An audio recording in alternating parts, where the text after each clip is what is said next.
William Rodrigo Roa Duterte. That's my first middle name is Roa. Surname is Duterte.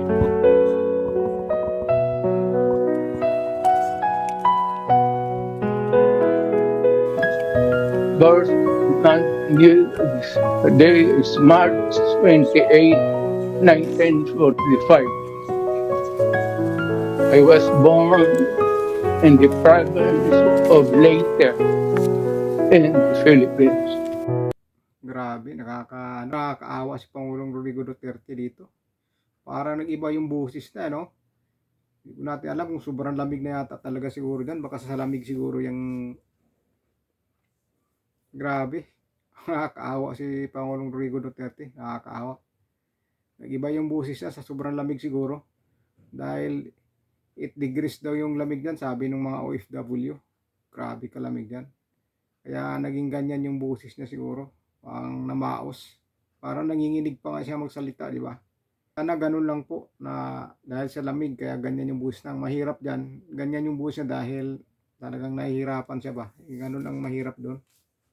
Parang nakakaawa, di ba? 80 years old na siya pero grabe yung hinaharap niya ngayon. Kakadurog ka puso yung ano. Nung narinig ko yung busis na yan, grabe talaga. Grabe yung lungkot ko. Parang iba.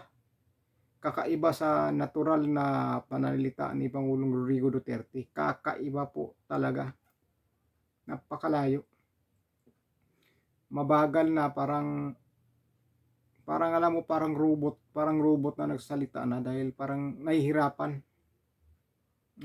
po magsalita si Pangulong Rodrigo Duterte. Nakakaawa po.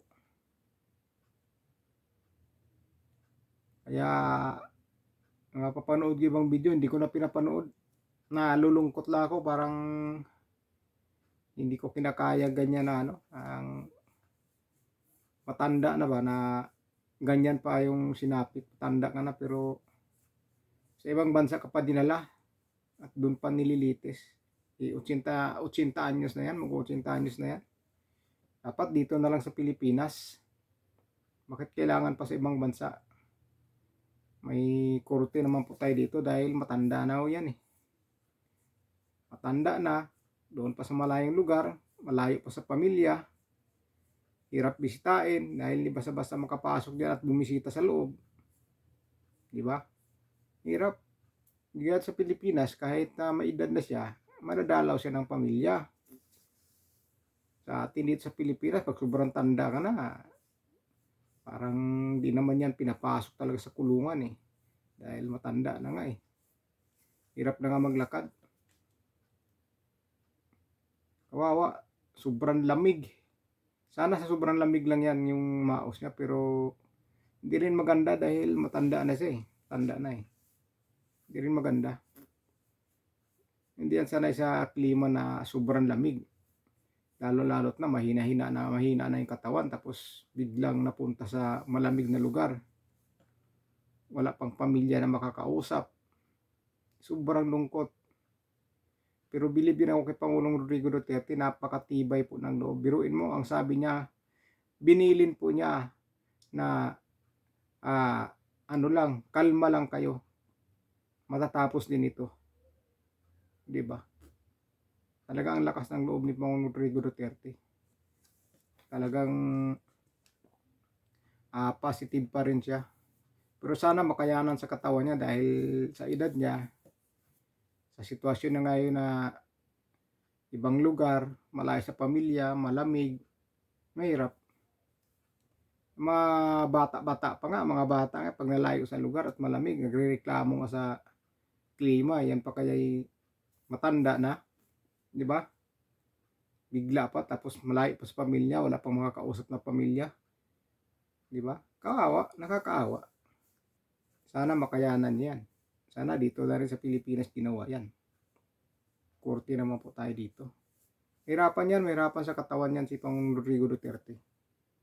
Hirap yung katawan niya mismo yung ano diyan, ang kalaban niya, ang katawan niya mahina.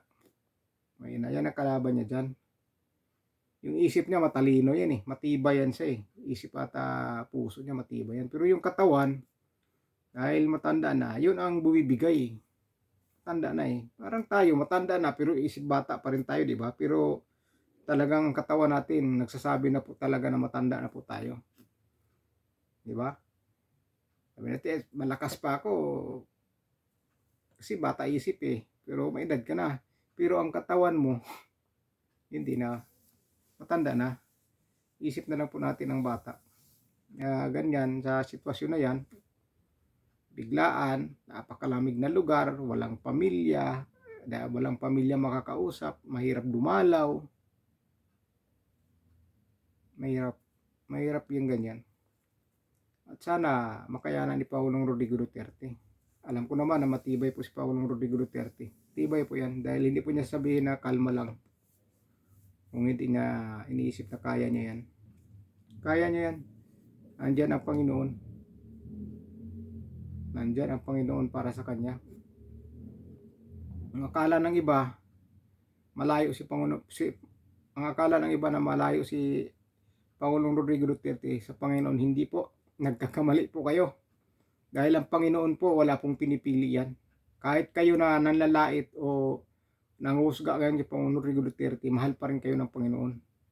Huwag sabihin na masama yung tao, hindi na mahal ng Panginoon. Mahal pa rin ng Panginoon yan. Wala pong pinipili ang Panginoon. Ikaw na mismo tao na lang ang sana gumawa ng dapat o ano po ang tama.